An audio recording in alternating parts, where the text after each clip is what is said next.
étudiant infirmier. L'organisation du travail, les plannings qui changent au dernier moment, l'absence d'un collègue, le rangement dans les services, le matériel manquant.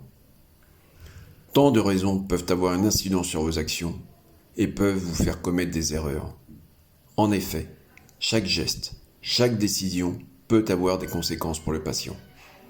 Voici quelques exemples qui illustrent que ces erreurs peuvent avoir des répercussions irréversibles, aussi bien pour le patient que pour la vie du soignant. Août 2009, une infirmière de l'hôpital psychiatrique Philippe Pinel à Amiens est jugée pour homicide involontaire après le décès d'une patiente, une femme de 30 ans retrouvée morte ébouillantée et asphyxiée dans son bain.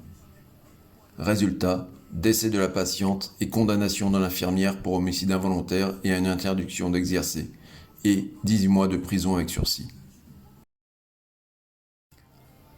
Aux urgences de l'hôpital de Dole, un homme de 74 ans est décédé après l'erreur d'une jeune infirmière. Elle s'est trompée dans l'injection du sédatif.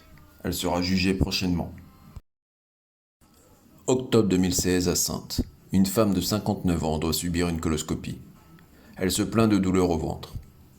L'infirmière lui injecte un dérivé du curare, qui est périmé, au lieu d'un antispasmodique. Résultat, la patiente décède. L'infirmière est condamnée à 6 mois de prison avec sursis et à une interdiction d'exercer. Septembre 2017. Une patiente de 47 ans est reçue au service de rhumatologie de l'hôpital de jour Sainte-Marguerite à Marseille. Lors de son traitement pour une polyarthrite rhumatoïde, la patiente subit un choc allergique suivi d'un choc anaphylactique.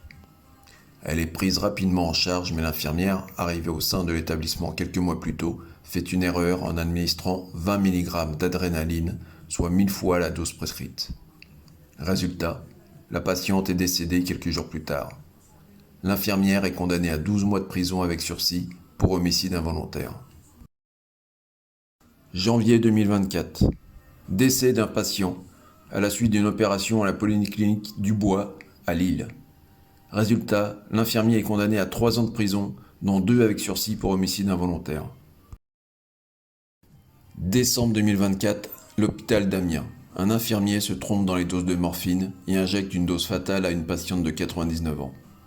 Résultat, décès de la patiente et condamnation de l'infirmier pour homicide involontaire.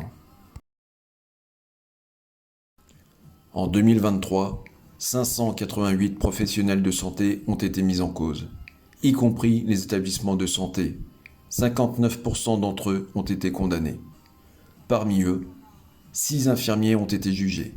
Tous ont été reconnus responsables et condamnés. Prison, amende, radiation possible. Ces tragédies peuvent être évitées. Formation continue, vérification systématique, respect strict des protocoles. Connaître ses droits et devoirs protège les patients et notre profession, car des vies humaines sont en jeu.